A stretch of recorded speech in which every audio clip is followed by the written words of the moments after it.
मित्रों, आप सभी को हमारी तरफ से करवा चौथ की हार्दिक शुभकामनाएं।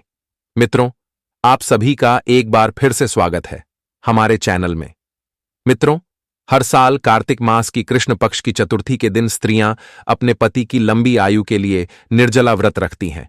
इस दिन को करवा चौथ जाना जाता है और रात में चांद को छलनी से अपने पति का चेहरा देखने के बाद स्त्रियां इस व्रत को खोलती हैं। मित्रों, करवा चौथ के व्रत को लेकर शास्त्रों में भी बताया गया है कि इस व्रत को करने से न सिर्फ पति की आयु लंबी होती है, बल्कि इस व्रत को करने से वैवाहिक जीवन की सारी परेशानियां भी दूर हो जाती हैं और सौभाग्य की प्राप्ति होती है। मित्रों, आज हम आपको करवा चौथ व्रत की कथा सुनाने वाले हैं। साथ ही हम आपको करवा चौथ व्रत को करने की विधि भी बताने वाले हैं। इसलिए वीडियो को शुरू से लेकर अंत तक पूरा अवश्य सुनना। लेकिन उससे पहले, अगर आप सभी लोगों ने अभी तक हमारे चैनल को सब्सक्राइब नहीं किया है तो चैनल को सब्सक्राइब करें और कमेंट बॉक्स में जय करवा चौथ माता लिखना ना भूलें। तो मित्रों, आप सभी लोगों का ज्यादा समय नष्ट ना करते हुए करवा चौथ की इस पावन कथा को शुरू करते हैं। मित्रों, एक बार भगवान शिव जी कैलाश पर्वत पर विराजमान होकर ध्यान साधना में लीन थे। तभी अचानक से उनके पास आकाश मार्ग से होते हुए देवर्षि नारद जी भगवान शिव जी के पास पहुंचकर रुक जाते हैं और भगवान शिव जी को प्रणाम करते हुए कहते हैं, हे प्रभु, आप नारद मुनि का प्रणाम स्वीकार करें। देवर्षि नारद जी की बात सुनकर भगवान शिव जी अपनी आंखें खोल लेते हैं और देवर्षि नारद जी से कहते हैं, हे देवर्षि नारद जी, आज आप यूं अचानक ही हमारे पास किस प्रयोजन से पधारे हैं? लगता है कि कोई खास बात है जिसकी वजह से आप इतना चिंतित लग रहे हैं। तब देवर्षि नारद जी भगवान शिव जी से कहते हैं, हे प्रभु, आप तो सर्व विद्यमान, आपको तो सब कुछ पहले से ही पता होता है। मैं आपके पास करवा चौथ व्रत कथा का महात्म्य सुनने की अभिलाषा लेकर आया हूं, क्योंकि मैंने सुना है कि करवा चौथ की इस पावन व्रत कथा को सुनने से मनुष्य के सभी मनोकामनाएं पूर्ण हो जाती हैं। तब भगवान शिव जी कहते हैं, हे देवर्षि नारद जी, आपने सत्य ही सुना है।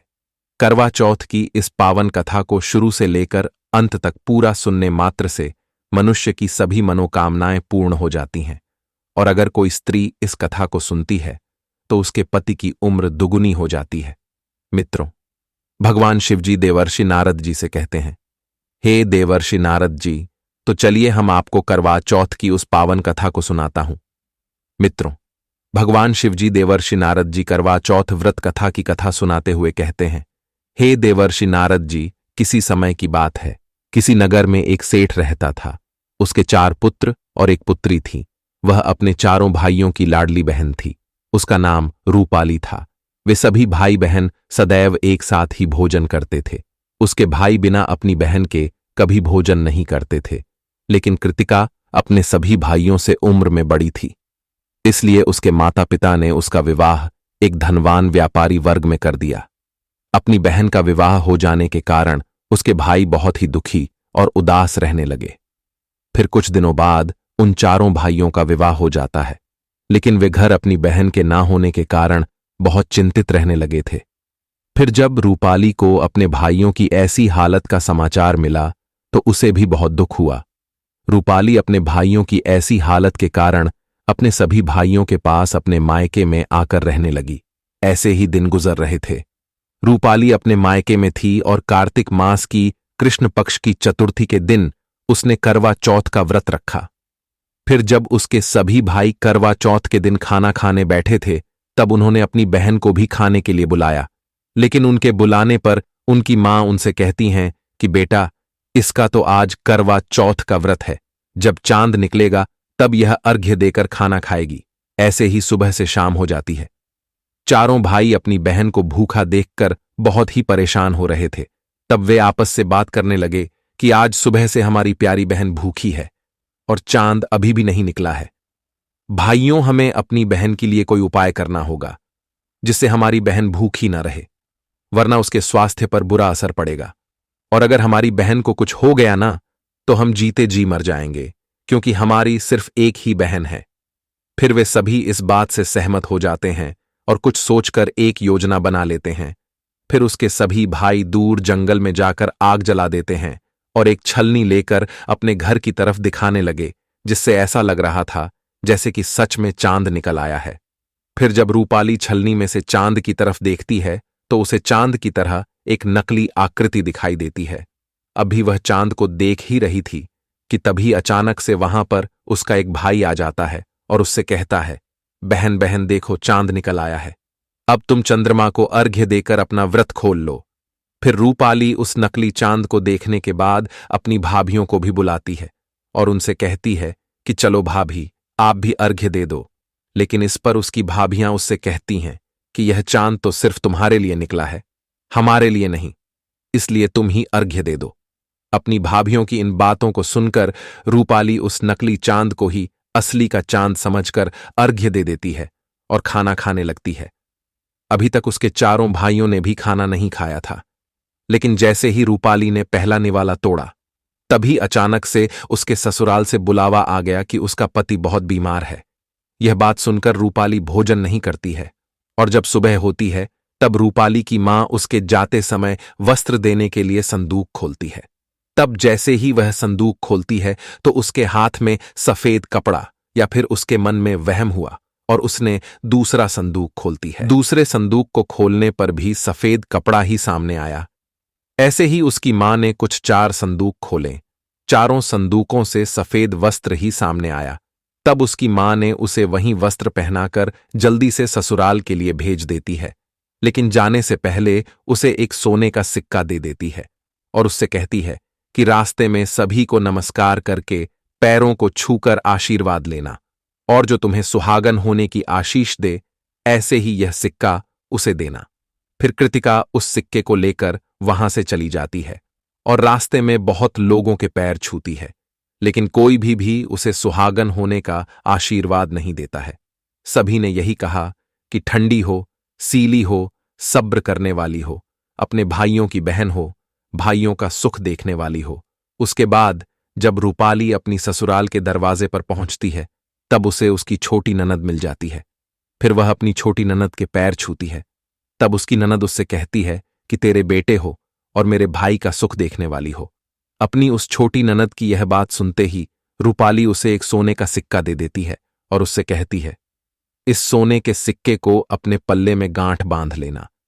फिर जब रूपाली अपने घर के अंदर जाती है तो घर के अंदर जाने पर उसकी सास उससे क्रोध में कहती है कि जाओ, जाकर ऊपर वाली कोठरी है, वहां जाकर बैठो।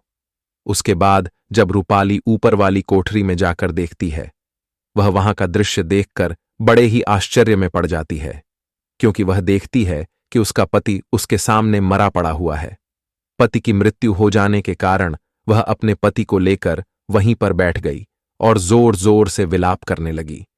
फिर उसके दूसरे दिन जब उसके पति को नगर वाले अंतिम संस्कार के लिए ले जाने लगे तब रूपाली उनसे कहती है कि मेरे पति को न ले जाओ, मेरा पति मर गया तो क्या हुआ, मैं अपने पति के बिना नहीं रह सकती हूं, मैं इनकी सेवा करूंगी।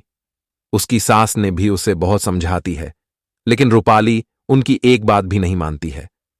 तब उसकी सास ने नगर के लोगों से कहा, से चलो, इसे इसके ही हाल पर छोड़ दो, वरना कुछ कर बैठेगी तो इसके बुरे परिणाम भुगतने पड़ेंगे। फिर उन लोगों ने उसकी सास की बात मान ली। उसके बाद वह अपने मृत पति की अच्छी तरह से सेवा करने लगी। उसकी सास नौकरों के हाथ बची कुची रोटी उसके लिए भेज देती थी।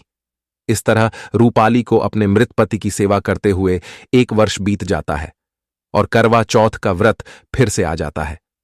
सभी सुहागन स्त्रियां नहा धोकर करवा चौथ का व्रत करती हैं, सिर धोती हैं, हाथों में मेहंदी लगती हैं और 16 सिंगार करती है। सभी अपने सुहाग के नाम की नई चूड़ियां पहनती हैं, लेकिन रूपाली ये सब देखती रह जाती है। फिर उसकी एक पड़ोसन उससे कहती है कि तू भी करवा चौथ का व्रत कर ले। तब रूपाली अपनी उस पड़ोसन से कहती है कि बहन, मैं कैसे व्यक्त करूं। इस पर उसकी वह पड़ोसन रूपाली से कहती है कि चौथ माता सब ठीक कर देंगी। अपनी पड़ोसन के कहने पर रूपाली भी करवा चौथ का व्रत रखती है।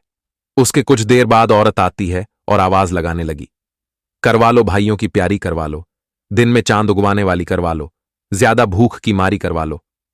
रूपाली उस करवे वाली को आवाज लगाती है कि ऐ करवे वाली, मुझे भी करवा देती जा। इस पर वह करवे वाली रूपाली से कहती है कि मेरी दूसरी बहन आएगी, वह तुझे करवा देगी। जबकि दूसरी बहन आई तो वह आवाज लगाने लगी, करवा लो, भाइयों की प्यारी करवा लो, दिन ने चांद उगवाने वाली करवा लो, ज्यादा भूख की मारी करवा लो। फिर रूपाली उस करवे वाली को आवाज लगाती है, ऐ करवे वाली, मुझे भी करवा देती जा। रूपाली की बात सुनकर वह करवे वाली उससे कहती है कि मेरी तीसरी बहन आएगी, वह तुझे करवा देगी। इस तरह से 6 बहनें आई। सभी ने यही कहा कि मेरी बहन आएगी, वह तुझे करवा देगी। अब 7वीं बहन करवे के लिए आवाज लगाई और उसने कहा कि हमारी 8वीं बहन आएगी, तुम उससे करवा लेना। वह जब में आए तो तुम उसके रास्ते में कांटे बिखेर देना, जिससे उसके पैरों में कांटे चुभ जाएंगे। फिर जब उसके पैरों में कांटे चुभ जाएंगे और वह चिल्लाएगी तो तुम एक सुई लेकर उसके पैर पकड़कर जबरदस्ती कांटा निकाल देना। तुम्हारे कांटा निकालते ही जब वह तुम्हें आशीर्वाद देगी तब तुम उससे करवा मांग लेना और करवा लेकर तुम व्रत का पालन करना, जिससे तुम्हारा पति ठीक हो जाएगा।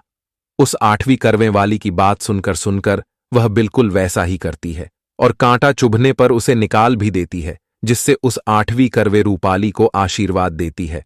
तब वह उस करवे वाली के पैर पकड़ लेती है और उससे कहती है कि तुमने मुझे आशीर्वाद दिया है तो अब मुझे करवे भी देकर जाओ। रूपाली की बात सुनकर वह करवे वाली उससे कहती है कि आज तो तूने मुझे ठग लिया है। यह कहकर वहां पर अचानक से एक दिव्य प्रकाश होता है और साक्षात चौथ माता वहां पर प्रकट हो जाती हैं। तब रूपाली उन्हें प्रणाम करती हैं। फिर चौथ माता उसे अपनी आंख से काजल, नाखूनों से, मेहंदी मांग से, सिंदूर ने खोलकर छोटी उंगली से उसे छींटा देती है और साथ ही साथ उसे करवा देती है। फिर करवा चौथ माता वहां से अचानक ही अंतर्ध्यान हो जाती हैं। वह करवा लेकर रूपाली करवा चौथ का व्रत रखती है, कलश अध्यापन भी किया। यह सब होने पर उसका पति जीवित हो जाता है और रूपाली से कहने लगता है कि मैं तो बहुत सोया। तब रूपाली अपने पति से कहती है कि आप सोए नहीं थे, बल्कि मैं 1 वर्ष से आपकी सेवा कर रही हूं। यह तो कार्तिक मास की चौथ माता ने मुझे मेरा सुहाग दे दिया है। उसके बाद दोनों पति पत्नी ने करवा चौथ की कथा सुनकर और चंद्रमा को अर्घ्य देकर खाना खाते हैं। उसके बाद वे दोनों बातें करने लगते हैं। जब वे दोनों बातें कर रहे थे तभी अचानक से रूपाली की सास दासी को तेल में बना हुआ खाना देकर उसके पास भेज देती है। फिर जब उस दासी ने देखा कि वे दोनों तो बातें कर रहे हैं, यह देखकर वह दासी उल्टे पैर वापस लौट गई और जाकर रूपाली की सास से कहती है, आपके महल में तो बहुत रौनक है, मैं आपकी बहू और पुत्र तो बातें कर रहे हैं। अपनी उस दासी के मुख से ऐसी बातों को सुनकर रूपाली की सास बड़े ही आश्चर्य में पड़ जाती है और खुशी खुशी उन्हें देखने के लिए जाती है। फिर रूपाली अपनी सास के पैर छूती है। तब उसकी सास उससे कहती है, बहू, पर सच बता, तूने यह चमत्कार कैसे किया? फिर रूपाली उसे करवा चौथ की सारी बात बता देती है। जब उस नगर के राजा ने यह बात सुनी तब उसने सारे नगर में ढिंढोरा पिटवा दिया कि सभी बहनें करवा चौथ का व्रत अवश्य करें और पहला करवा चौथ अपने ससुराल में ही करें और वहीं उसकी कथा भी सुने। मित्रों, भगवान शिवजी देवर्षि नारद जी से कहते हैं, हे देवर्षि नारद जी, हमने आपको करवा चौथ व्रत कथा का महात्म्य सुना दिया है। तब देवर्षि नारद जी भगवान शिवजी से कहते हैं, हे प्रभु, मैं आपको विश्वास दिलाता हूं कि मैं इस कथा को समस्त ब्रह्मांड में अवश्य विख्यात करूंगा।